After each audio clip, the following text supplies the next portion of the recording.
ഉസൈരിം എന്ന് പറയുന്ന ഒരു ചെറുപ്പക്കാരൻ മഹാനായ പരിശുദ്ധ റസൂലുള്ളാഹി സ്വല്ലല്ലാഹു അലൈഹി വസല്ലമ തങ്ങളുടെ ശത്രുത വെച്ച് നടക്കുന്ന ആളായിരുന്നു.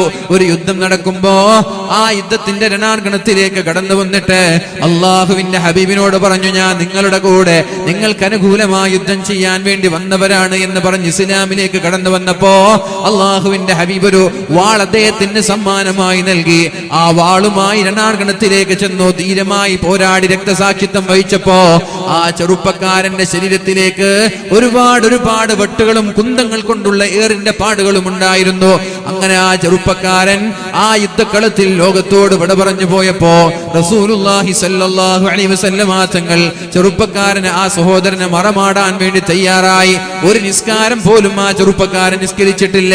ജീവിതത്തിൽ ഒരു നിസ്കാരം പോലും, ഒരു സുജൂദ് പോലും ചെയ്യാത്തൊരു ചെറുപ്പക്കാരൻ അള്ളാഹുവിന്റെ ഹബീബായ റസൂലുള്ളാഹി സ്വല്ലല്ലാഹു അലൈഹി വസല്ലമ തങ്ങൾ മറമാടാൻ വേണ്ടി കൊണ്ടുപോകുമ്പോ നബി തങ്ങൾ പെട്ടെന്ന് ഖബറിടത്തിൽ നിന്ന് മാറി നിന്നു. അപ്പോഴാണ് സ്വഹാബാക്കൾ ചോദിച്ചത്, എന്റെ നബിയെ നിങ്ങൾ പെട്ടെന്ന് ഖബറിടത്തിൽ നിന്ന് മാറി നിൽക്കാനുള്ള കാരണം? ആ സമയത്താണ് അള്ളാഹുവിന്റെ ഹബീബ് പറഞ്ഞത്, ഹൂറുൽ ഈങ്ങളായ അള്ളാഹുവിന്റെ മാർഗത്തിൽ ധീരമായി പോരാടി രക്തസാക്ഷിത്വം വഹിച്ചതിന്റെ പേരിൽ ഖബറിലേക്ക് സ്വീകരിക്കാൻ വേണ്ടി ഹൂറുൽ ഈങ്ങളായ ഒരുപാട് ആളുകൾ കടന്നു വന്നിട്ട് അദ്ദേഹത്തിന്റെ കഫം കൂടെ മാറ്റുന്നത് ഞാൻ കാണാനിടയായി. അതുകൊണ്ടാണ് ഞാൻ മാറി നിന്നത് എന്ന് പരിശുദ്ധ റസൂലുള്ളാഹ്. ഗസീലുൽ മലായിക എന്ന് പറയുന്ന മഹാനായ ഹല്ലല റളിയല്ലാഹു അൻഹു അദ്ദേഹം എന്ത് ചെയ്തു? രാത്രി തന്റെ ഭാര്യയുമായി കിടപ്പറ പങ്കിടുമ്പോഴാണ് യുദ്ധത്തിന്റെ വിളിയാളം കേൾക്കുന്നത്. അള്ളാഹുവിന്റെ ഹബീബിന്റെ വിളിയാളം കേട്ടപ്പോ ജനാബത്ത് കുളിക്കാൻ പോലും തയ്യാറാവാതെ രണാങ്കണത്തിലേക്ക് ഇറങ്ങി. എന്നിട്ട് ധീരമായി പോരാടി അവിടെ രക്തസാക്ഷിത്വം വഹിച്ചപ്പോ അദ്ദേഹത്തെ എവിടെയാണോ അദ്ദേഹത്തിന്റെ മയ്യിത്തുണ്ടായിരുന്നത് അവിടെ വെള്ളത്തിന്റെ പാടുകൾ കണ്ടു. അദ്ദേഹം ജനാബത്തുകാരനായിരുന്നു.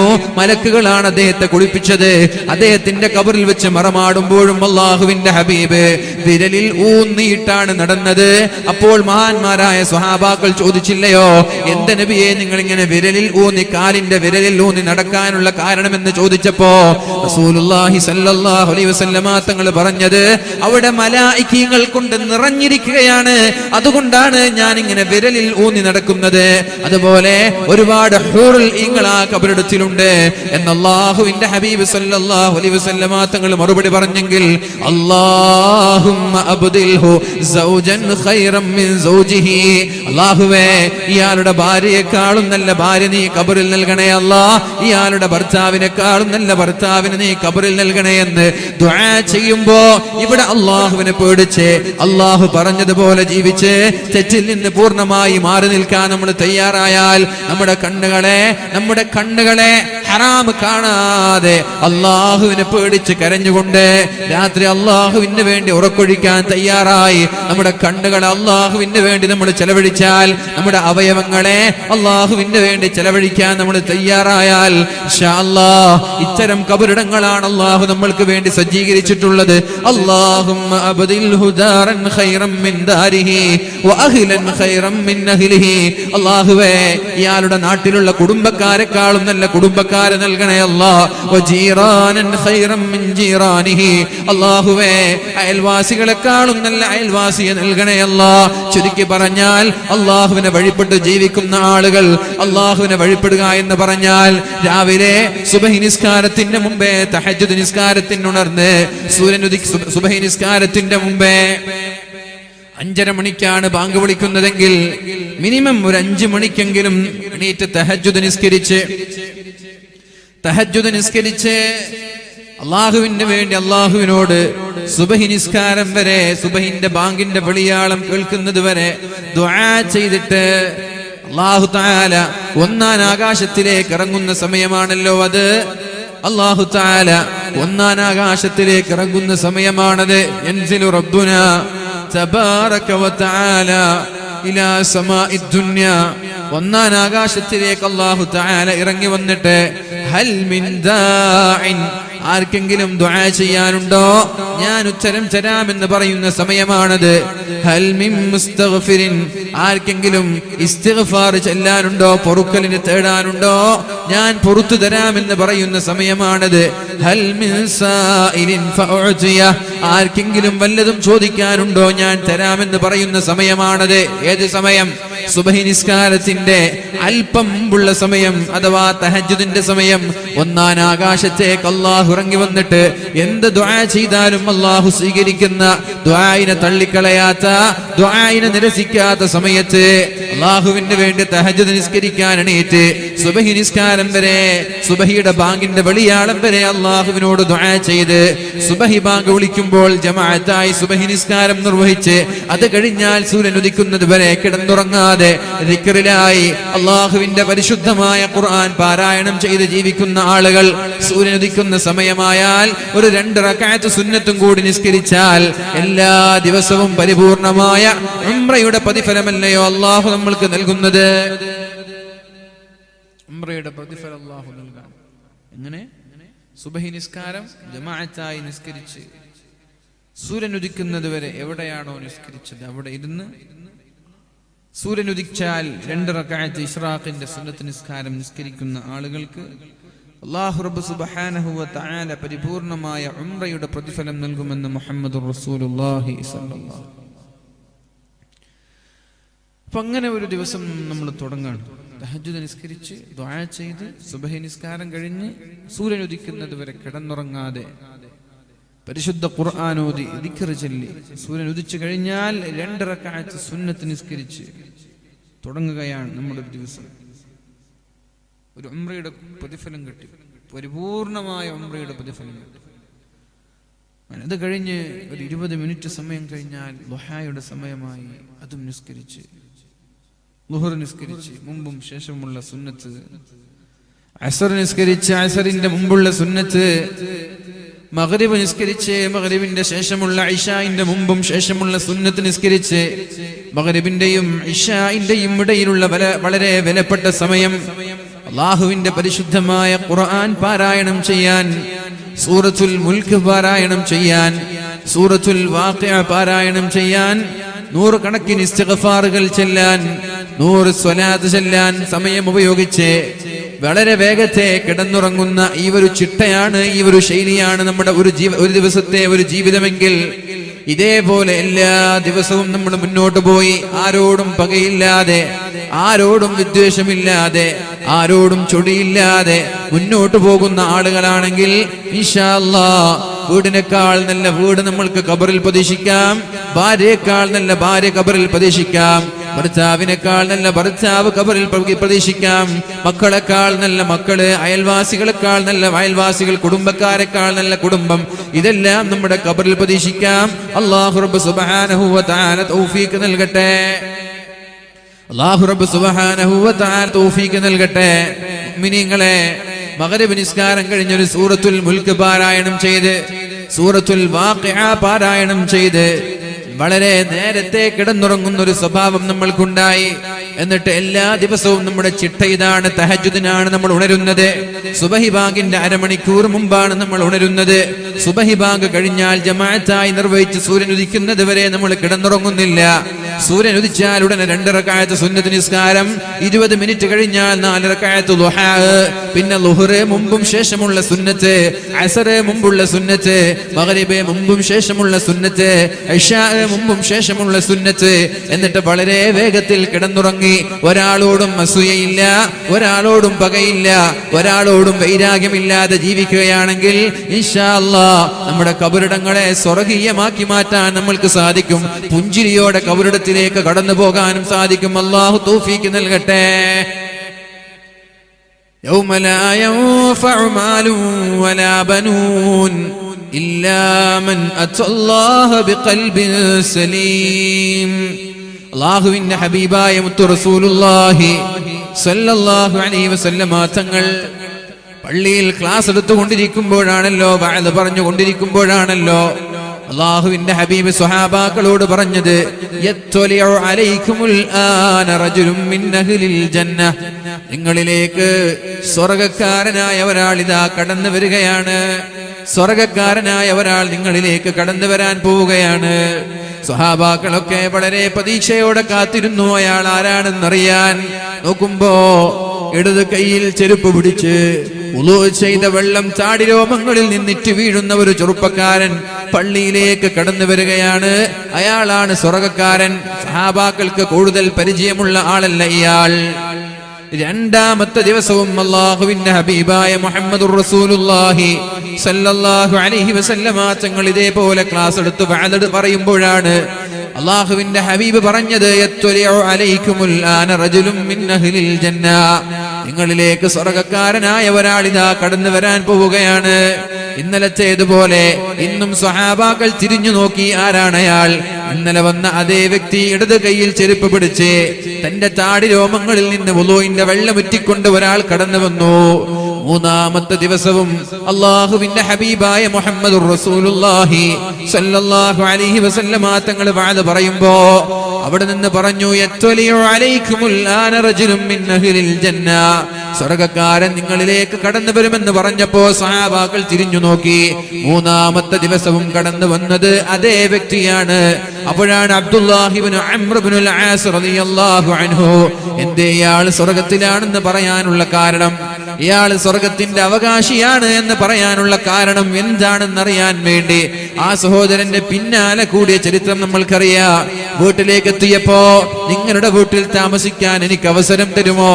ഞാൻ എന്റെ വീട്ടുകാരുമായി പിണക്കത്തിലാണ്, ഞാൻ എന്റെ വീട്ടുകാരുമായി ചൊടിയിലാണ്, അതുകൊണ്ട് നിങ്ങളുടെ കൂടെ താമസിക്കാൻ എനിക്ക് അവസരം തരുമോ എന്ന് ചോദിച്ചപ്പോ വളരെ സന്തോഷത്തോടെ അവസരം നൽകി.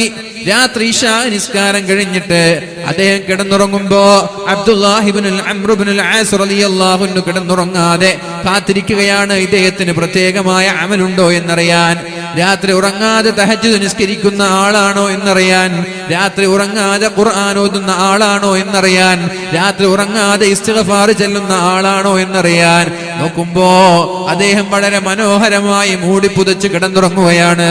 പ്രത്യേകമായ ഒരു അമൽ അദ്ദേഹത്തിൽ കാണാനില്ല. സുബഹി നിസ്കാരത്തിന്റെ അല്പം മുമ്പേ തഹജ്ജുദിന് അയാൾ എണീറ്റു, സുബഹി നിസ്കരിച്ചു. ഒരു ദിവസം കഴിഞ്ഞു, പ്രത്യേകമായ ഒരു അമൽ കണ്ടില്ല. മഹാനായ അബ്ദുല്ലാഹി ഇബ്നു അംർ ഇബ്നുൽ ആസ് റളിയല്ലാഹു അൻഹു രണ്ടാമത്തെ ദിവസവും ഇയാളെ തന്നെ നോക്കി നിന്നു.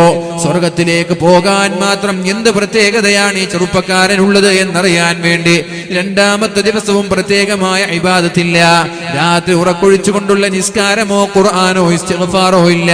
തഹജ്ജുദ് നിസ്കരിക്കാൻ ഉണരുന്നുണ്ട്, ജമാഅത്തായി നിസ്കരിക്കാറുണ്ട്.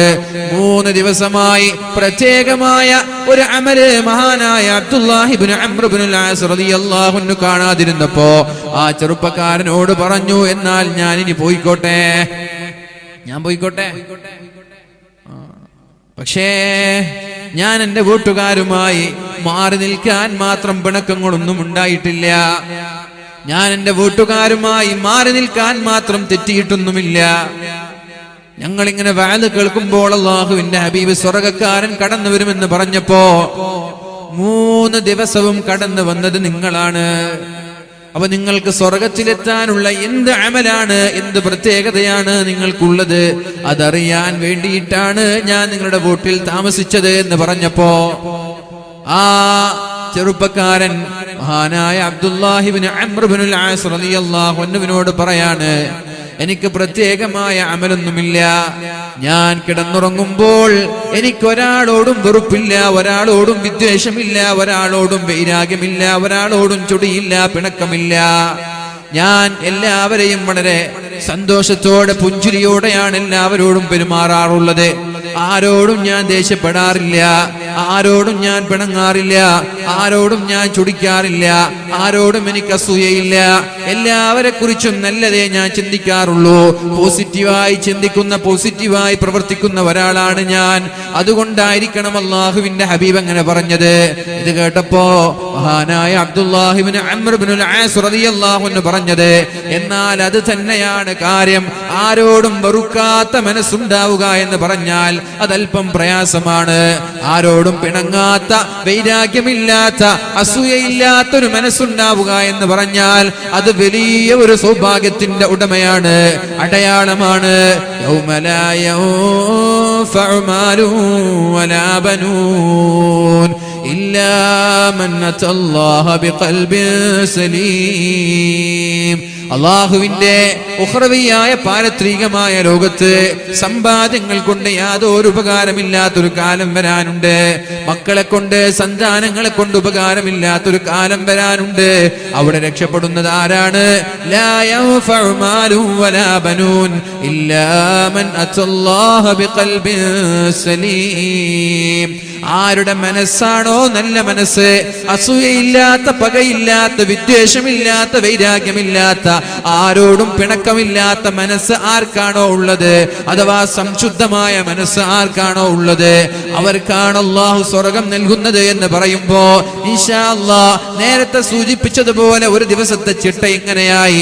ആരോടും പിണങ്ങാതെ എല്ലാവരോടും നല്ലത് മാത്രം പറഞ്ഞ് എല്ലാവർക്കും വേണ്ടി ദുആ ചെയ്ത് നമ്മുടെ ദിവസങ്ങൾ നീക്കാൻ നമ്മൾ തയ്യാറായി ഇൻഷാ അല്ലാഹ് അല്ലാഹുവിന്റെ മാലാക്കമാര് പറയുന്നത് പോലെ അല്ലാ തഖാഫു വലാ തഹ്സനു, നിങ്ങൾ ദുഃഖിക്കേണ്ടതില്ല, നിങ്ങൾ പേടിക്കേണ്ടതില്ല.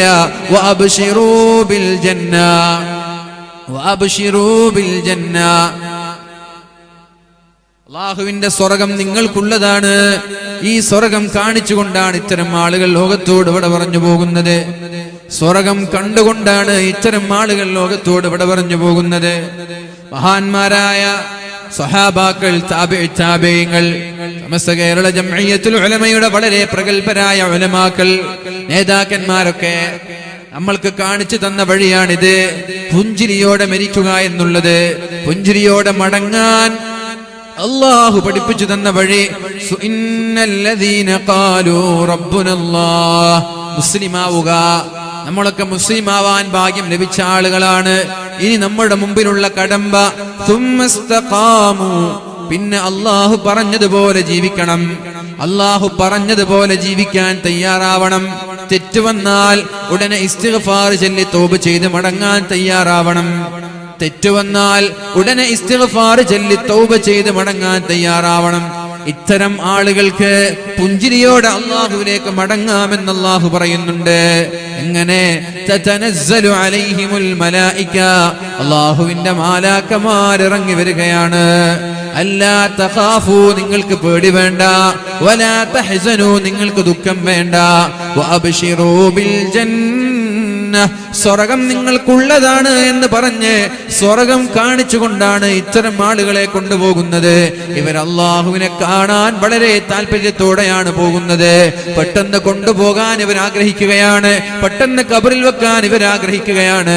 മഹാനായ ഹാത്തിമുൽ അസ്സം റളിയല്ലാഹു അൻഹു പറഞ്ഞതുപോലെ, മുഅ്മിനീങ്ങളെ ഞാൻ നീട്ടിക്കൊണ്ടുപോകാൻ ഉദ്ദേശിക്കുന്നില്ല, ഞാൻ ഒരുപാട് നീട്ടിക്കൊണ്ടുപോകാൻ ഞാൻ ഉദ്ദേശിക്കുന്നില്ല. ഉള്ള സമയം മാക്സിമം ഉപയോഗിക്കുക എന്ന ഉദ്ദേശത്തോടെയാണ് വളരെ വേഗത്തിൽ തന്നെ പറയുന്നത്. മഹാനായ ഹാത്തിമുൽ അസ്സം റളിയല്ലാഹു അൻഹു പറയാണ്, ഞാൻ ഒരുപാട് മനുഷ്യന്മാരെ നോക്കുകയുണ്ടായി, ഒരുപാട് ഒരുപാട് അള്ളാഹുവിന്റെ സൃഷ്ടികളെ ഞാൻ ശ്രദ്ധിക്കുകയുണ്ടായി. എല്ലാ ആളുകൾക്കും ഓരോ ചങ്ങാതിമാരുണ്ട് എന്ന് എനിക്ക് മനസ്സിലായി. സ്നേഹിതന്മാരില്ലാത്ത ആളുകളില്ല, ചങ്ങാതിമാരില്ലാത്ത ആളുകളില്ല, കാമുകന്മാരും കാമുകിമാരും ഇല്ലാത്ത ആളുകൾ വളരെ കുറവാണ്. ചുരുക്കി പറഞ്ഞാൽ മനസ്സിന്റെ ഭാഗമായി തന്റെ മനസ്സിലേക്ക് ചേർത്തി വെക്കുന്ന ഒരുപാട് ആളുകളെ നമ്മൾക്ക് കാണാമെന്ന് മഹാനായ ഹാത്തിമുൽ അസ്സം റളിയല്ലാഹു അൻഹു. അതേപോലെ നമ്മൾക്കുമുണ്ട് ഒരുപാട് ചങ്ങാതിമാർ. നമ്മൾ നമ്മുടെ മക്കളെ സ്നേഹിക്കുന്നവരാണ്, ഭാര്യയെ സ്നേഹിക്കുന്നവരാണ്, ചങ്ങാതിമാരെ സ്നേഹിക്കുന്നവരാണ്, നമ്മുടെ കൂട്ടുകാരെ, നമ്മുടെ മാതാപിതാക്കളെ, നമ്മുടെ കുടുംബക്കാരെ, നമ്മുടെ നാട്ടുകാരെ, നമ്മുടെ ഉസ്താദുമാരെ, ഇവരിൽ പലരോടുമായി ഒരിക്കലും മുറിച്ചു മാറ്റാൻ പറ്റാത്ത അഭേദ്യമായ ബന്ധമാണ് നമ്മൾക്കുള്ളത്. എന്നാൽ ഈ സ്നേഹിതന്മാർ, ഈ ചങ്ങാതിമാരൊക്കെ എവിടം വരെയാണ് നമ്മുടെ കൂടെ നിൽക്കുന്നത്? എത്ര കാലം നമ്മുടെ കൂടെയുണ്ടാകും? എത്ര കാലം നമ്മൾക്ക് സേവനം ചെയ്യും? എത്ര കാലം നമ്മളെ സുഖിപ്പിക്കും? എത്ര കാലം നേരം പോക്കിന് നമ്മുടെ കൂടെയുണ്ടാകും? ഏറിപ്പോയാൽ നമ്മുടെ മരണം വരെ അവർ നമ്മുടെ കൂടെയുണ്ടാകും. നമ്മുടെ മരണം വരെ നമ്മുടെ കൂടെയുണ്ടാകും. ചില ആളുകൾ മരിച്ചു എന്നറിഞ്ഞാൽ മയ്യിത്ത് കാണാൻ വേണ്ടി വീട്ടിലേക്ക് കടന്നു വന്നിട്ട് നമ്മുടെ മുഖം മറച്ചിരിക്കുന്ന ആ ഒരു തുണി മാറ്റി നോക്കി നമ്മുടെ മുഖം നോക്കി അതേപോലെ മടക്കി വെച്ച് ചില ആളുകൾ അവരുടെ തിരക്ക് കൊണ്ട് വീട്ടിലേക്ക് തിരിച്ചു പോകും. എന്നാൽ ഒരിക്കലും മുറിച്ചു മാറ്റാൻ കഴിയാത്ത അത്രയും വളരെ അടുത്ത ബന്ധക്കാരായ ആളുകൾ മയ്യിത്ത് കുളിപ്പിക്കുന്നത് വരെ കാത്തു നിന്ന് ചില ആളുകൾ ജനാസ പിന്തുടർന്ന് പള്ളിയിലേക്ക് എത്തി മയ്യിത്ത് നിസ്കരിക്കാൻ നിൽക്കും. എന്നിട്ട് ചില ആളുകൾ പോകും. എന്നാൽ ചില ആളുകൾ ആ മയ്യിത്തിനെ ഖബറിലേക്ക് കൊണ്ടുപോയി മിൻഹാ ഖലഖനാകും, ഈ മണ്ണിൽ നിന്നാണ് സൃഷ്ടിച്ചത്, ഈ മണ്ണിലേക്ക് നിന്നെ മടക്കുന്നു, ഈ മണ്ണിൽ നിന്ന് നിന്നെ ഞാൻ വമിൻഹാ നുഖ്രിജുകും താറതൻ നുഖ്റാ, ഈ മണ്ണിൽ നിന്ന് ഞാൻ നിന്നെ പുനർജനിപ്പിക്കുമെന്നുള്ള ദിക്ർ ചൊല്ലി ആ ഖബറിലേക്ക് മണ്ണ് വാരി എറിഞ്ഞ് ഖബറിൽ നിന്ന് തിരിച്ചു പോകും. ഖബറിലേക്ക് ഒരാളും കടന്നു വരില്ല. ഖബറിലേക്ക് ഒരാളും കടന്നു വരില്ല. എത്ര സ്നേഹിച്ച ഉപ്പയാണെങ്കിലും ശരി, എത്ര സ്നേഹിച്ച ഉമ്മയാണെങ്കിലും ശരി, മക്കളാണെങ്കിലും ശരി, ഭർത്താവാണെങ്കിലും ഭാര്യയാണെങ്കിലും ചങ്ങാതിമാരാണെങ്കിലും ഏറ്റവും അടുത്ത ചങ്ങാതിമാരാണെങ്കിലും ഒരാളും നമ്മുടെ ഖബറിലേക്ക് കടന്നു വന്ന് നമ്മുടെ കൂടെ കിടക്കാൻ തയ്യാറാവൂല. മറമാടലോടുകൂടി എല്ലാവരും അകലുകയാണ്. അന്ന് മുതൽ ഞാൻ ആലോചിച്ചു, ഈ ചങ്ങാതിമാരെ കൊണ്ട് എനിക്ക് ഉപകാരമില്ല എന്ന്, ഈ സ്നേഹിതന്മാരെ കൊണ്ട് എനിക്കൊരു പ്രയോജനമില്ല എന്ന്, ഈ കുടുംബക്കാരെ കൊണ്ട് എന്ത് നേട്ടമാണ് എനിക്കുള്ളത്? ഖബർ എന്ന് പറയുന്നത് അവ്വലു മൻസിലിൻ മിൻ മനാസിലിൽ ആഖിറ, ബർസഖിയായ പാരത്രിക ലോകത്തെ ആദ്യത്തെ വീടല്ലയോ ഖബർ. അവിടെ ഒറ്റയ്ക്കിരിക്കുമ്പോൾ കൂടെ വരുന്നവനല്ലേ യഥാർത്ഥ ചങ്ങാതി. അവിടെ ഇരുട്ടറയാകുമ്പോൾ പ്രകാശിപ്പിക്കുന്നവനല്ലേ യഥാർത്ഥ ചങ്ങാതി. അവിടെ ഇടുങ്ങുമ്പോൾ വിശാലമാക്കുന്നവനല്ലേ യഥാർത്ഥ ചങ്ങാതി. നേരം പോക്കിന് വേണ്ടി കൂടെ ഇരുന്നിട്ട് കിയാമത്ത് നാൾ വരെ സമയം ചെലവഴിക്കാൻ വേണ്ടി എന്റെ കൂടെ കടന്നു വരുന്നവരല്ലേ യഥാർത്ഥ ചങ്ങാതി. അതുകൊണ്ട് എന്റെ കൂടെ ഖബറിലേക്ക് കടന്നു വന്നിട്ട് ആരൊക്കെയാണ് എന്റെ ഖബറിടത്തിൽ വെച്ച് എന്നെ സുഖിപ്പിക്കുന്നത്, ആ ആളുകൾ മാത്രം മദീനി എനിക്ക് ചങ്ങാതിമാരായി. ഖബറിൽ നിന്ന് തിരിച്ചു പോകുന്ന ഒരാളും എനിക്ക് ചങ്ങാതി വേണ്ട എന്നൊരു തീരുമാനമെടുത്തു. അപ്പോഴാണ് എനിക്ക് മനസ്സിലായത് എന്റെ ഖബറിലേക്ക് കടന്നു വരുന്ന ചങ്ങാതിമാരാരൊക്കെയാണ്. പരിശുദ്ധ റസൂലുള്ളാഹി സ്വല്ലല്ലാഹു അലൈഹി വസല്ലമ തങ്ങൾ പറഞ്ഞു, ഇന്ന മിമ്മാ യൽഹഖുൽ മുഅ്മിന മിൻ അമലിഹി വഹസനാതിഹി. എല്ലാവരും ഖബറിടം വരെ കടന്നു വന്നിട്ട് ഖബറിടത്തിൽ നിന്ന് എല്ലാവരും തിരിച്ചു പോകുമ്പോ ഖബറിടത്തിലേക്ക് വരുന്ന ചങ്ങാതിമാർ ആരൊക്കെയാണ് എന്ന്, ബഅദ മൗതിഹി, ഒരാൾ മരിച്ചു കഴിഞ്ഞാൽ അയാളുടെ ഖബറിടത്തിലേക്ക് കടന്നു പോകുന്ന ചില കൂട്ടുകാരുണ്ട്, ചില ചങ്ങാതിമാരുണ്ട്. അവരാരൊക്കെയാണ് എന്ന് പരിശുദ്ധ റസൂലുള്ളാഹി സ്വല്ലല്ലാഹു അലൈഹി വസല്ലമ തങ്ങൾ പരിചയപ്പെടുത്തുകയാണ്. ഒന്ന്, ഇൽമൻ അല്ലമഹു വനശറ, നമ്മൾ ജനങ്ങളിലേക്ക് എത്തിച്ചു കൊടുത്ത ഇൽമ്, ജനങ്ങൾക്ക് പറഞ്ഞു കൊടുത്ത ഇൽമ്, ജനങ്ങൾക്ക് വാദ പറഞ്ഞു കൊടുത്തത്, മദ്രസയിൽ വെച്ച് ക്ലാസ് എടുത്തു കൊടുത്തത്, പള്ളിയിൽ വെച്ച് ക്ലാസ് എടുത്തു കൊടുത്തത്, പരസ്പരം കാണുമ്പോൾ ഇൽമുമായി ബന്ധപ്പെട്ട വിഷയങ്ങൾ ചർച്ച ചെയ്തത്, സോഷ്യൽ മീഡിയകളിൽ വാദകൾ നമ്മൾ അപ്ലോഡ് ചെയ്തത്. സോഷ്യൽ മീഡിയകളിൽ ഓൺലൈനിലൂടെ, ഫേസ്ബുക്കിലൂടെ, വാട്സപ്പിലൂടെ ഒക്കെ നമ്മൾ അപ്ലോഡ് ചെയ്ത നമ്മുടെ വാദകൾ ഇൽമുമായി ബന്ധപ്പെട്ട വിഷയങ്ങൾ. ഇതൊക്കെയാണ് നമ്മുടെ ഖബറിലേക്ക് കടന്നു വരുന്ന ചങ്ങാതിമാർ. നമ്മുടെ സംഘാടകർ, നമ്മുടെ കമ്മിറ്റി ഭാരവാഹികൾ നമ്മുടെ മദ്രസയെ പുനർനിർമ്മിക്കണമെന്ന് ആഗ്രഹിക്കുന്നുണ്ട്. വലിയൊരു സുവർണാവസരമാണ്. ഖബറിലേക്ക് കടന്നു വരാനുള്ള വലിയൊരു മുതൽക്കൂട്ടാണത്.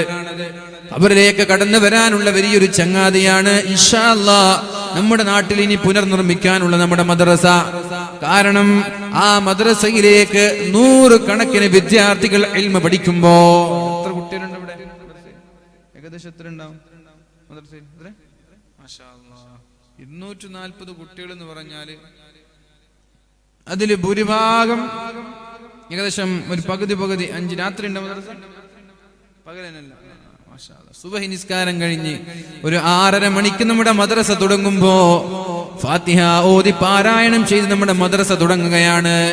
240 വിദ്യാർത്ഥികളുടെ ഫാത്തിഹയുടെ പ്രതിഫലം മരിച്ചു കിടക്കുന്ന നമ്മുടെ ഖബറിലേക്ക് കടന്നു വരുന്ന കൂട്ടുകാരാണ്. 240 വിദ്യാർത്ഥികൾ ആദ്യത്തെ അരമണിക്കൂർ ആദ്യത്തെ പീരീഡ് ചെലവഴിക്കുന്നത് ഖുർആൻ ഓതാനാണ്. ഒരു 45 മിനിറ്റ് അല്ലെങ്കിൽ ഒരു അരമണിക്കൂർ ഖുർആൻ ഓതാൻ വേണ്ടിയിട്ടാണ് ഉപയോഗിക്കുന്നത്. എല്ലാ ദിവസവും 240 വിദ്യാർത്ഥികളുടെ ഖുർആൻ ഓതുന്നതിന്റെ പ്രതിഫലം നമ്മുടെ ഖബറിലേക്ക് ഡെയിലി ദിവസവും കടന്നു വരുന്ന ഒരു കൂട്ടുകാരനാണ് നമ്മുടെ മദ്രസ നിർമ്മിക്കാൻ നമ്മൾ സഹായിച്ചാൽ എത്രയാണോ നൽകുന്നത് അതിനനുസരിച്ചിട്ടാണ് അത് അദ്ആഫൻ മുളാഫയായി വരിക. 240 എന്ന് പറഞ്ഞാൽ 240 അല്ല, അവരൊരു ഹർഫ് ഖുർആൻ ഓതുമ്പോൾ 10 ഹസനത്ത് ഓൾറെഡി നമ്മൾക്ക് കിട്ടുകയാണ്. എന്നാൽ നമ്മൾ നൽകുന്ന സ്വതഖ നമ്മുടെ വരുമാനത്തിന്റെ ഭീമമായൊരു തുകയാണെങ്കിൽ, കോടിക്കണക്കിന് വരുമാനമുള്ളവൻ 1 ലക്ഷം കൊടുത്താൽ അവന് കിട്ടുന്ന ഓഹരിയും, ആകെ 10,000 വരുമാനമുള്ളവൻ 100 രൂപ കൊടുത്താൽ അവന് കിട്ടുന്ന ഓഹരിയും സമമാണ്. അതിൽ യാതൊരു വ്യത്യാസമില്ല. മനസ്സിലാക്കണം. കോടിക്കണക്കിന് രൂപ വരുമാനമുള്ള ആളുകൾ 1 ലക്ഷം കൊടുക്കുന്നത്, 10,000 രൂപ വരുമാനമുള്ളവൻ 100 കൊടുക്കുന്നതും സമമാണ്. 2 പേർക്കും ഖബറിൽ ഒരേ പ്രതിഫലമാണ്. എന്നാൽ കോടിക്കണക്കിന് രൂപ വരുമാനമുള്ളവൻ ഒരു 50 ലക്ഷം, ഒരു 10 ലക്ഷം, ഒരു 20 ലക്ഷം മദ്രസയിലേക്ക് ഞാൻ കൊടുക്കാം, അങ്ങനെ കൊടുക്കുമ്പോഴാണ് അവന്റെ പ്രതിഫലം കൂടുന്നത്. 10,000 രൂപ വരുമാനമുള്ളവൻ ഇൻഷാ അല്ലാഹ് എന്റെ വരുമാനത്തിന്റെ 50% അഥവാ ഒരു 5,000, 1 ലക്ഷം വരുമാനമുള്ളവൻ എന്റെ വരുമാനത്തിന്റെ, എന്റെ സ്വത്തിൻ്റെതല്ല, എന്റെ സ്വത്തിന്റെ 50% ഒരാൾക്ക് തന്നെ ഇതുപോലെ 5 മദ്രസ എടുക്കാൻ കഴിയും. സ്വത്തിന്റെ 5% തന്റെ ഒരു മാസത്തെ വരുമാനത്തിന്റെ 50% ഞാൻ എന്റെ മദ്രസയിലേക്ക് കൊടുക്കുമെന്ന് തീരുമാനിച്ചാൽ തന്നെ ഇൻഷാ അല്ലാഹ് വളരെ എളുപ്പത്തിൽ അത് ഭംഗിയായി പൂർത്തീകരിക്കാൻ കഴിയും. 240 വിദ്യാർത്ഥികൾ ഉണ്ടാകുമ്പോ ഏകദേശം ഈ നാട്ടിൽ 300ഓളം വീടുകൾ ഉണ്ടാവാൻ സാധ്യതയുണ്ട്. ഓരോ വീട്ടിലുള്ള ഓരോ സഹോദരിമാർ ഒരു സ്വർണം എന്ന രീതിയിൽ എന്റെ ഖബറിടത്തിലേക്ക് കടന്നു വരണമെന്ന നല്ല നീയത്തോടുകൂടെ ആ പ്രസ്തുത മദ്രസ നിർമ്മാണത്തിലേക്ക് വേണ്ടി സഹായിച്ചാൽ ഇൻഷാ അല്ലാഹ് 240 വിദ്യാർത്ഥികളുടെ ഓരോ ഹർഫിനും 10 ഇരട്ടിയല്ല, ലക്ഷോപലക്ഷം ഇരട്ടിയായിട്ട് ഈ മദ്രസ നിലനിൽക്കുന്ന കാലത്തോളം നമ്മുടെ ഖബറിടത്തിലേക്ക് എല്ലാ ദിവസവും കടന്നു വന്നുകൊണ്ടേയിരിക്കും. ഇത് വലിയൊരു കൂട്ടുകാരാണ്. ഇത്തരം കൂട്ടുകാരുടെ കൂടെയാണ് നമ്മൾ നിൽക്കേണ്ടത്. നാട്ടിലെ കൂട്ടുകാർ മരിച്ചാൽ തിരിഞ്ഞു നോക്കാത്തവരാണ്. 2 ദിവസം അവരുടെ മനസ്സിൽ വേദനയുണ്ടാകും. 3-ാമത്തെ ദിവസത്തോടുകൂടി അവരത് മറന്നു പോവുകയാണ്. 3 ദിവസം കഴിഞ്ഞാൽ അവരത് മറന്നു പോവുകയാണ്. അതുകൊണ്ട് ഇൻഷാ അല്ലാഹ് മരിച്ചു കഴിഞ്ഞ് ഖബറിൽ നിന്ന് തിരിച്ചു പോകുന്ന ചങ്ങാതിമാർ ഒരുപാട് സൃഷ്ടിക്കുന്നതിന് പകരം മരിച്ചു നമ്മുടെ ഖബറിൽ കിടക്കുമ്പോൾ ഖബറിൽ ഉപകരിക്കുന്ന ചങ്ങാതിമാരുടെ കൂടെ നമ്മൾക്ക് നിൽക്കാം. ആരാണ് ആ കൂട്ടുകാർ? ആരാണ് ആ ചങ്ങാതിമാർ? ഇൽമൻ അല്ലമഹു വനശറ, ജനങ്ങളിലേക്ക് ഇൽമ എത്തിച്ചു കൊടുക്കുന്ന ആളുകളാണ്. എല്ലാവർക്കും വഅദ് പറയാൻ കഴിഞ്ഞുകൊള്ളണമെന്നില്ല, എല്ലാവർക്കും എഴുതാൻ കഴിഞ്ഞുകൊള്ളണമെന്നില്ല. ചില ആളുകൾ വഅദ് പറയും, ചില ആളുകൾ അത് കേൾക്കും, ചില ആളുകൾ അത് മറ്റുള്ളവരിലേക്ക് എത്തിക്കും. ചില ആളുകൾ ഇതുപോലെ മദ്രസയും പള്ളിയും നിർമ്മിക്കുമ്പോ മദ്രസ എന്ന് പറയുന്നത് ദീനിന്റെ നിലനിൽപ്പിന് വേണ്ടി അള്ളാഹുവിന്റെ മഹത്തായ ഒരു സൗധമാണല്ലോ, ജനങ്ങൾക്ക് ഇൽമ എത്തിച്ചു കൊടുക്കാനുള്ള ഒരു സംവിധാനമാണല്ലോ. ജനങ്ങൾക്ക് നമ്മുടെ മദ്രസയിലേക്ക് വരുന്ന ചെറിയ പിഞ്ചോമന മക്കൾക്ക് നമ്മുടെ ദീനിന്റെ ബാലപാഠം മുതൽ ഫിഖ്ഹും താരീഖും ഖുർആനും തഫ്സീറും പഠിപ്പിക്കുന്ന ഒരു സാംസ്കാരിക മേഖലയാണല്ലോ നമ്മുടെ മദ്രസ.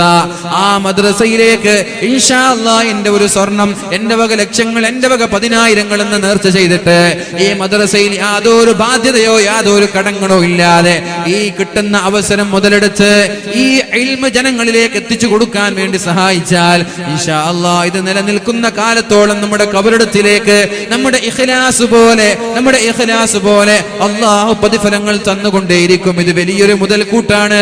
ഇത് നിങ്ങൾക്ക് സുവർണാവസരമായി കണ്ട് ഒരാളും നഷ്ടപ്പെടുത്താതെ നാളേക്കുള്ള ബിസിനസ്സിൽ എല്ലാവരും പങ്കാളികളാവുക. നഷ്ടമില്ലാത്ത കച്ചവടത്തിൽ എല്ലാവരും ഒരു ഷെയർ വാങ്ങിക്കണം. നഷ്ടമില്ലാത്ത ലാഭം മാത്രമുള്ള കച്ചവടമാണിത്. ഈ ലാഭം മാത്രമുള്ള കച്ചവടത്തിൽ എല്ലാവരും പങ്കാളികളായി ആഖിറത്തിലേക്ക് ഒരു ഡെപ്പോസിറ്റ് തയ്യാറാക്കി വെക്കണം. അല്ലാഹു തൗഫീഖ് നൽകട്ടെ. ഖബറിലേക്ക് വരുന്ന ഒരു കൂട്ടുകാരൻ ഇതൊക്കെയാണ്. 2-ാമത്തെ കൂട്ടുകാരൻ വവലദൻ സാലിഹൻ തറകഹു, അവൻ നാളെ മരിച്ചു പോകുമ്പോൾ ഇവിടെ ഇട്ടേച്ചു പോകുന്ന ഇവിടെ ബാക്കി വെച്ചു പോകുന്ന സ്വാലിഹീങ്ങളായ മക്കൾ നമ്മുടെ കബറിടത്തിലേക്കുള്ള മുതൽക്കൂട്ടാണ്. എങ്ങനെയാണ് നമ്മുടെ മക്കൾ നമ്മുടെ മുതൽക്കൂട്ടാകുന്നത്? അല്ലബ്നാഉ അമാനത്തും ഫീ അനാഖികും. മക്കൾ എന്ന് പറയുന്നത് അല്ലാഹു നമ്മൾക്ക് സൂക്ഷിക്കാൻ ഏൽപ്പിച്ച മുതലാണ് ഉമ്മമാരെ. മക്കൾ എന്ന് പറയുന്നത് അല്ലാഹു നിങ്ങളുമായി യാദൃച്ഛികമായി തന്ന ഒരു മകനല്ല. നിങ്ങൾ രണ്ടുപേരും കിടപ്പറ പങ്കിടുമ്പോ യാദൃച്ഛികമായി അല്ലാഹു തരുന്ന ഒരു സമ്മാനമല്ല. നേരെ മറിച്ച് നിങ്ങൾക്ക് സൂക്ഷിക്കാൻ, താൽക്കാലികമായി സൂക്ഷിക്കാൻ വേണ്ടി നിങ്ങളെ ഏൽപ്പിച്ചൊരു മുതലാണത്. അല്ലബ്നാഉ അമാനത്തും ഫീ അനാഖികും. നിങ്ങളുടെ പിരടിയിൽ പൂർണ്ണമായ ഉത്തരവാദിത്തമുണ്ട് ആ മക്കളുടെ. കാരണം നിങ്ങൾക്ക് അല്ലാഹു സൂക്ഷിക്കാൻ വേണ്ടി ഏൽപ്പിച്ചതാണ്. എപ്പോഴാണോ തിരിച്ചു ചോദിക്കുന്നത് അപ്പോൾ ആ മകന് തിരിച്ചു കൊടുക്കണം, ആ മകളെ തിരിച്ചു കൊടുക്കണം. കൊടുക്കുമ്പോൾ വെറുതെ അങ്ങ് കൊടുത്താൽ പോരാ, സാലിഹാക്കി തിരിച്ചു കൊടുക്കേണ്ടത് ഉമ്മയുടെ ഉപ്പയുടെ ബാധ്യതയാണ്. മഹാനായ അബൂ ത്വൽഹ റളിയല്ലാഹു അൻഹു ദൂരെ നിന്ന് യാത്ര ചെയ്തു വന്നപ്പോ മകൻ മരിച്ചു എന്ന വാർത്ത മറച്ചു വെച്ചിട്ട് മനോഹരമായ ഭക്ഷണം ഒരുക്കി കിടപ്പറ മനോഹരമാക്കി വിരിച്ചു വെച്ചിട്ട് തന്റെ ഭർത്താവിന്റെ കൂടെ കിടപ്പറ പങ്കിട്ടിട്ട് ആ ഭർത്താവിനെ സന്തോഷിപ്പിച്ചതിന് ശേഷം അബൂ ത്വൽഹയുടെ ഭാര്യയായ മഹദിയായ ഉമ്മു സുലൈം റളിയല്ലാഹു അൻഹ പറഞ്ഞില്ലയോ, ഞങ്ങളുടെ മകൻ ലോകത്തോട് ഇവിടെ പറഞ്ഞു പോയിരിക്കുകയല്ല. ആ ഉമ്മു സുലൈം പറഞ്ഞത്, നിങ്ങൾ ഒരാളിൽ നിന്ന് വല്ല വസ്തുവും കടം വാങ്ങിച്ചാൽ നിങ്ങളത് തിരിച്ചു കൊടുക്കേണ്ടയോ? അതെ, കൊടുക്കണം. ഒരാളിൽ നിന്ന് വായ്പ വാങ്ങിച്ചാൽ അത് തിരിച്ചു കൊടുക്കേണ്ടതുണ്ട്. എങ്ങനെ കൊടുക്കണം? നേരെ തന്നതുപോലെ കൊടുക്കണം. ഒരാൾ കൊടുത്തില്ലെങ്കിലോ അയാൾ അക്രമിയാണ്. എന്നാൽ എന്റെ പൊന്നാര ഭർത്താവേ, അള്ളാഹു നമ്മൾക്ക് നൽകിയ ഒരു വായ്പയാണ് നമ്മുടെ മകൻ. ആ മകനെ അള്ളാഹു തിരിച്ചു കൊണ്ടുപോയിരിക്കുകയാണ് എന്ന് മഹദിയായ ഉമ്മു സുലൈം റളിയല്ലാഹു അൻഹ പറഞ്ഞതുപോലെ അള്ളാഹു സൂക്ഷിക്കാൻ ഏൽപ്പിച്ച സൂക്ഷിപ്പ് മുതലാണ്, ഒരു വായ്പയാണ് നമ്മുടെ മക്കൾ. എങ്ങനെയാണ് ആ മക്കളെ തിരിച്ചു കൊടുക്കേണ്ടത്? സാലിഹീങ്ങളാക്കി തിരിച്ചു കൊടുക്കൽ ഉപ്പമാരുടെയും ഉമ്മമാരുടെയും ബാധ്യതയാണ്. പക്ഷേ നമ്മുടെ ഉപ്പമാര് ഭൂരിഭാഗം ഗൾഫിലാണ്, ഭൂരിഭാഗം വീടിന്റെ പുറത്താണ്, ഭൂരിഭാഗം കച്ചവടത്തിനും ബിസിനസിനും ജോലിക്ക് വേണ്ടി പുറത്തു പോകുമ്പോ ആ മക്കളുടെ 90% ഉത്തരവാദിത്തവും ഉമ്മയുടെ കയ്യിലാണ്. മക്കള് മോശമായാൽ ആദ്യം ചോദിക്കുക ഉമ്മമാരെ നിങ്ങളോട്, മക്കളോട്. ഉമ്മയെ കുറിച്ചുള്ള കടമയെ കുറിച്ചല്ല അള്ളാഹു ചോദിക്കുക. എന്റെ ഉമ്മയെ നീ ബഹുമാനിക്കാത്തത്, എന്റെ ഉമ്മയെ നീ ആദരിക്കാത്തത്, എന്റെ ഉപ്പയെ നീ ബഹുമാനിക്കാത്തത്, ഉപ്പയോടുള്ള കടമകൾ എന്തേ നീ ചെയ്യാത്തത് എന്നല്ല, മക്കളോടല്ല ആദ്യം ചോദിക്കുന്നത്. ആദ്യം ചോദിക്കുന്നത് ഉമ്മമാരോടാണ്. എന്തേ നിങ്ങൾ നിങ്ങളുടെ മക്കളെ നന്നാക്കാത്തത്? എന്തേ നിങ്ങളുടെ മക്കളെ നിങ്ങൾ സ്വാലിഹീങ്ങളാക്കാത്തത്? ഇതാണ് ആദ്യത്തെ ചോദ്യം. അതുകൊണ്ട് ഉമ്മമാരുടെ കരങ്ങളിലാണ് 90% മക്കളുടെ ഉത്തരവാദിത്തമുള്ളത്. ഉമ്മമാരാണ് 10 വയസ്സായ മക്കളെ തഹജ്ജുദ് നിസ്കരിക്കാൻ ശീലിപ്പിക്കേണ്ടത്. ഉമ്മമാരാണ് 10 വയസ്സ് മുതലുള്ള മക്കളെ ഖുർആൻ ഓതാൻ ശീലിപ്പിക്കേണ്ടത്. ഉമ്മമാരാണ് സുന്നത്തുകളൊന്നും ഒഴിവാക്കാതെ, ജമാഅത്തൊന്നും ഒഴിവാക്കാതെ സുബഹിക്ക് ശേഷം ഖുർആൻ ഓതാൻ, മഗ്രിബിന്റെ ശേഷം ഖുർആൻ ഓതാൻ, സൂറത്തുൽ മുൽക്കും സൂറത്ത് യാസീനും സൂറത്തുൽ വാഖിഉം പാരായണം ചെയ്യാൻ, ദിവസേന ഇസ്തിഗ്ഫാർ ചൊല്ലാൻ, ദിവസേന സ്വലാത്ത് ചൊല്ലാൻ, അല്ലാഹുവിനെ പേടിച്ച് ജീവിപ്പിക്കാൻ ശീലിപ്പിക്കേണ്ടത് ഉമ്മമാരാണ്. കിടന്നുറങ്ങുമ്പോഴുള്ള മര്യാദ പഠിപ്പിച്ചു കൊടുക്കേണ്ടത് ഉമ്മമാരാണ്. ഭക്ഷണം കഴിക്കുമ്പോഴുള്ള ശീലങ്ങൾ പഠിപ്പിച്ചു കൊടുക്കേണ്ടത് ഉമ്മമാരാണ്. ബാത്റൂമിലേക്ക് പോകുമ്പോഴുള്ള മര്യാദകൾ പഠിപ്പിച്ചു കൊടുക്കേണ്ടത് ഉമ്മമാരാണ്. കാരണം ഉമ്മയുടെ കൈകളിലാണ് മക്കളുള്ളത്. ഈ ഭാഗത്ത് വല്ല വീഴ്ചയും വന്നാൽ, മക്കളെ വളർത്തുന്നതിൽ വല്ല അപാകതയും വന്നുപോയാൽ, ഇല്ലാ ഹറമ അലൈഹിൽ ജന്ന, സ്വർഗ്ഗം ഹറാമാണെന്നല്ലേ അല്ലാഹു പറഞ്ഞത്? സ്വർഗ്ഗം ഹറാമാണെന്ന് പറഞ്ഞാൽ പിന്നെ സ്വർഗ്ഗത്തിൽ പ്രവേശിക്കാൻ കഴിയുമോ? സ്വർഗ്ഗം ഹറാമാണെന്ന് പറഞ്ഞാൽ സ്വർഗ്ഗത്തിൽ പ്രവേശിക്കാൻ കഴിയുമോ? ഇല്ല. സ്വർഗ്ഗത്തിൽ നരകത്തിൽ പ്രവേശിക്കുമെന്ന് പറഞ്ഞാൽ ഒരു പ്രതീക്ഷയുണ്ട്. നരകത്തിന്റെ ശിക്ഷ കഴിഞ്ഞാൽ സ്വർഗ്ഗം കിട്ടുമെന്നുള്ള പ്രതീക്ഷ. പക്ഷെ അങ്ങനെയല്ല പറഞ്ഞത്. ഇല്ലാ ഹറമ അലൈഹിൽ ജന്ന, അവർക്ക് സ്വർഗ്ഗം ഹറാമാണ് എന്നാണ്. അല്ലാഹു ഒരു ഉത്തരവാദിത്വം നൽകിയിട്ട് അത് ഭംഗിയായി നിർവഹിക്കാതെ ഒരാൾ മരിച്ചുപോയാൽ, അഥവാ മക്കളെ ലഭിച്ച ഉമ്മയും ഉപ്പയും ആ മക്കളെ സാലിഹീങ്ങളാക്കാതെ മരിച്ചുപോയാൽ, പോയാൽ ആ ഉമ്മയും ഉപ്പയും സ്വർഗത്തിലേക്ക് കിടക്കൂല, സ്വർഗം അവർക്ക് ഹറാമാണ് എന്ന് പറയുമ്പോ ഈ കല്യാണം കഴിക്കുന്നത് എളുപ്പമാണ് എന്ന് വിചാരിക്കണ്ട. നിങ്ങൾ വിചാരിച്ചതുപോലെ കല്യാണം കഴിക്കാൻ എല്ലാവർക്കും വലിയ ആവേശമാണ്, കല്യാണം കഴിക്കാൻ വലിയ താല്പര്യമാണ് നമ്മുടെ പെൺകുട്ടികൾക്കും ആൺകുട്ടികൾക്കും ഒക്കെ. പക്ഷേ കല്യാണം കഴിച്ച നമ്മുടെ മുമ്പിൽ ഇത്തരം ഒരു ബാധ്യതയുണ്ട് എന്ന് തിരിച്ചറിയണം, ഇങ്ങനെ ഒരു കടമ്പയുണ്ട് എന്ന് തിരിച്ചറിയണം. മക്കളെ സാലിഹീങ്ങളാക്കാൻ കഴിയുമെങ്കിൽ മാത്രം മതി, അത് മാത്രം നമ്മൾ ശ്രദ്ധിക്കേണ്ടതുണ്ട്.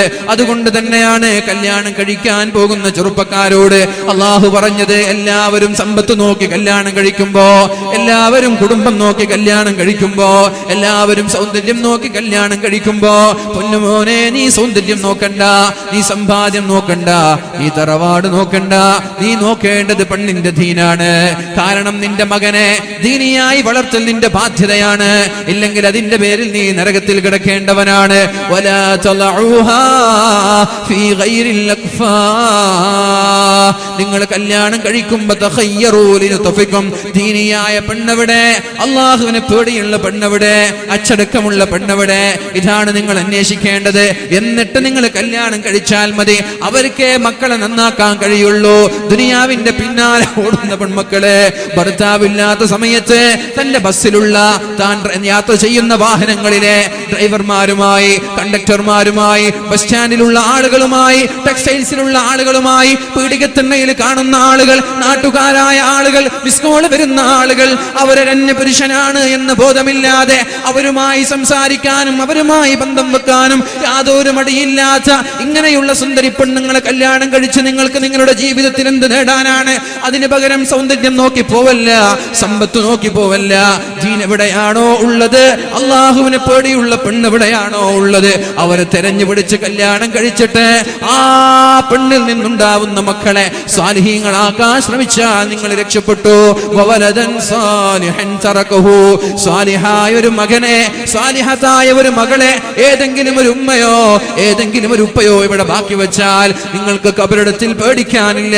ആ മക്കളുടെ നിസ്കാരം നിങ്ങളുടെ കബറിടത്തിലേക്കുള്ളതാണ്, ആ മക്കൾ നൽകുന്ന സ്വതക്ക നിങ്ങളുടെ കബറിടത്തിലേക്കുള്ളതാണ്, ആ മക്കൾ ഓതുന്ന ഖുർആൻ നിങ്ങളുടെ കബറിടത്തിലേക്കുള്ളതാണ്. അങ്ങനെയല്ലയോ മഹാന്മാർ രേഖപ്പെടുത്തുന്ന ഒരു സംഭവം കാണാം. ഖബറിൽ നിന്ന് ഒരാൾ, കുറെ ആളുകൾ, ആത്മാക്കളെല്ലാം പുറത്തേക്ക് വന്ന് എന്തൊക്കെയോ പൊറുക്കിയെടുക്കുന്ന ഒരു സ്വപ്നം കാണാനിടയായി. ഖബറാളികളെല്ലാം, ഖബറിലുള്ള എല്ലാ ഖബറാളികളും അർദ്ധരാത്രിയായപ്പോൾ ഖബറിന്റെ പുറത്തേക്ക് വന്ന് എന്തൊക്കെയോ പൊറുക്കിയെടുക്കുന്ന സ്വഭാവം, പൊറുക്കിയെടുക്കുന്നത് കാണാനിടയായി. ഒരാൾ മാത്രം മാറി നിൽക്കുന്നു. അയാളോട് ചോദിച്ചു, ഇവരെന്താണ് ഈ പൊറുക്കിയെടുക്കുന്നത്? അയാൾ പറഞ്ഞു, ഈ നാട്ടുകാരോതുന്ന ഖുർആൻ, നാട്ടുകാർ ഹദിയ ചെയ്യുന്ന സ്വതഖ, ബഅലിന്റെ സദസ്സിൽ നിന്ന് ഹദിയ ചെയ്യുന്ന ദിക്റുകൾ, അതെല്ലാം ഖബറാളികൾ ഒരു ആശ്വാസത്തിന് വേണ്ടി പൊറുക്കിയെടുക്കുകയാണ്. എന്നാൽ നിങ്ങൾക്കിത് വേണ്ടേ? നിങ്ങൾ എന്തേ പൊറുക്കിയെടുക്കാത്തത്? നിങ്ങൾ എന്തേ മാറി നിൽക്കുന്നത് എന്ന് ചോദിച്ചപ്പോ ആ മാറി നിൽക്കുന്ന ഖബറാളി പറഞ്ഞു, ഇന്നാലിന്ന അങ്ങാടിയിൽ, ഇന്നാലിന്ന പട്ടണത്തിൽ ഒരു കടയുണ്ടാകും. ആ കടയിൽ എന്റെ മകനുണ്ട്. ആ മകൻ കച്ചവടം ചെയ്യുന്ന മകനാണ്. ആ മകൻ പരിശുദ്ധമായ ഖുർആൻ ഓതി എന്നും എന്റെ ഖബറിലേക്ക് ഹദിയ ചെയ്യുന്നുണ്ട്. അതുകൊണ്ട് അത് മാത്രം മതി, എനിക്കത് ധാരാളമാണ്, അതെനിക്ക് ധാരാളമാണ്. എനിക്ക് മറ്റുള്ളവരുടെ ഹദിയ വാങ്ങാനോ പെറുക്കിയെടുക്കാനോ പോകേണ്ട ആവശ്യമില്ല. എനിക്ക് എന്റെ മകൻ തന്നെ ഇഷ്ടം പോലെ എന്റെ ഖബറിടത്തിലേക്ക് തരുന്നുണ്ട് എന്ന് പറഞ്ഞു. ഈ സ്വപ്നം കണ്ടതുപോലെ മഹാനായ ആ മനുഷ്യൻ കണ്ട അങ്ങാടിയിലേക്ക് പോവുകയാണ്. അവിടെ എത്തി ആ ഷോപ്പ് അന്വേഷിക്കുന്നത്.